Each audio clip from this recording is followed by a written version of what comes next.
Tanıştırayım, Claire Wilson yeni İngilizce öğretmeni. Daha önce ilkokulda çalışıyordu. Şimdi ise lisede çalışmaya başlıyor. Kısaca Claire yeni iş arkadaşlarıyla tanışıyor, bazılarıyla ise hemen arkadaş bile oluyor. Okul sonrası alışveriş yaparken nedensizce adrenalin olsun diye bir ruj çalıyor. Akşam kocası iş seyahatine gideceğini söylüyor. Claire kocasına alışveriş yaparken ruj çaldığını anlatıyor. Ama neden çaldığını kendi de bilmediğini söylüyor. Aslında bu ikilinin bir sorunu var. Uzun zamandan beri çocuk sahibi olamıyorlar. Claire Instagram'a göre 35 yaşında olup da çocuk sahibi olamayan herhalde dünyadaki tek çift olduklarını söylüyor. Gece ise kocası iş gezisi hazırlığından dolayı yorgun olduğunu ve bu gece bir şey olmayacağını söyleyip uyuyor. Okul günleri başlıyor, Claire okuldaki eğlenceyi görünce biraz hoşuna gidiyor, ders başlayınca yeni öğretmen öğrencileriyle tanışıyor, sınıftaki erkek kısmı öğretmenden etkilendiklerini hemen belli ediyorlar. Dersten sonra ise Eric ile tanışıyoruz, yakışıklı, futbolcu ve okuldaki popüler öğrencilerden biri ve hakkında daha birçok iyi şeyler söyleyebiliriz.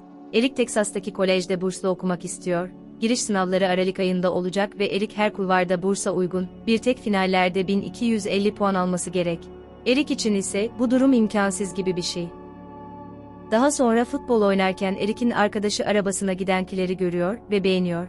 Eric ise onun yeni İngilizce öğretmeni olduğunu ve ilk günden bir sürü ödev verdiğini söylüyor. Eric arkadaşlarıyla zaman geçirirken Eric'in 30 yaşında gibi görünen kankisi Eric'in eski kız arkadaşın resmine bakarak iyi göründüğünü söylüyor. Sonra ise diğer arkadaşın kız kardeşin resmine bakarak ne kadar büyüdüğüne şaşırıyor. Claire kocasının iş gezisinden dönmesini beklerken tek başına yemek yiyor ve belli ki geceyi tek başına geçirecek çünkü o sırada kocasından uçuşun iptal edildiğine dair mesaj geliyor. Eric'in kafedeki mesaisi bitince arkadaşları yanına gelip hep beraber kafayı bularak biraz iyi zaman geçiriyorlar. O sırada canları milkshake çekiyor ve Eric'in çalıştığı kafede ısmarlaması için beraber içeri geçiyorlar. O sırada gülüp eğlenirken, 30 yaşında gibi görünen Eric'in arkadaşı öğretmeni fark ediyor, hepsi beraber gidip öğretmenle selamlaşıyorlar, biraz sohbet ettikten sonra Logan'ı annesi arayıp eve çağırıyor, Josh ise onu arabayla evine bırakacağı için ikili oradan ayrılıyor. Eric ile Claire ikisi kalınca, Claire çocukların milkshake'leri ödemeden gittiklerini görüyor, Eric ise kafede çalışıyor olsa bile arkadaşların o milkshake'lerin ona bile bedava olmadığını bir türlü anlamadıklarını söylüyor. Claire ise hesabı ödeyeceğini söylüyor.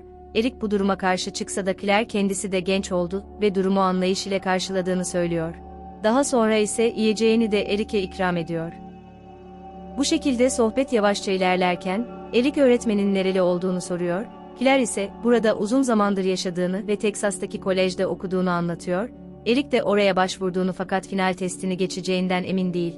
Claire sınavların aslında basit olduklarını ve biraz çalışarak kolayca geçebileceğini söylüyor. Laf laftan Eric hocasına sınav hazırlıkları konusunda yardımcı olmasını istiyor. Claire ise yardımcı olmaya çalışacağını söylüyor. Saat geç olduğu için Claire Eric'i eve bırakabileceğini söylüyor.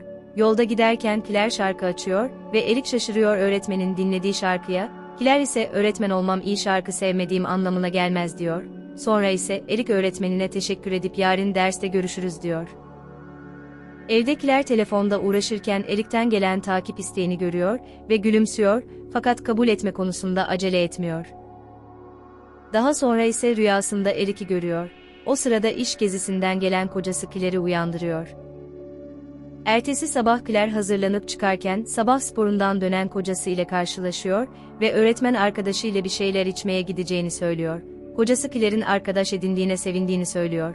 Claire ise arkadaşına değil Eric'i sınava hazırlamak için yanına geliyor. Evet, böylece 2022 yapımı olan Öğretmen adındaki mini dizinin ilk bölümü sona eriyor. Peki ya siz bu dizi hakkında ne düşünüyorsunuz? Hoşunuza gittiyse yorumlarda belirtin. Belki bu dizinin diğer bölümlerini de özetleriz. Videoyu sonuna kadar izlediğiniz için teşekkür ederim. Adios amigos.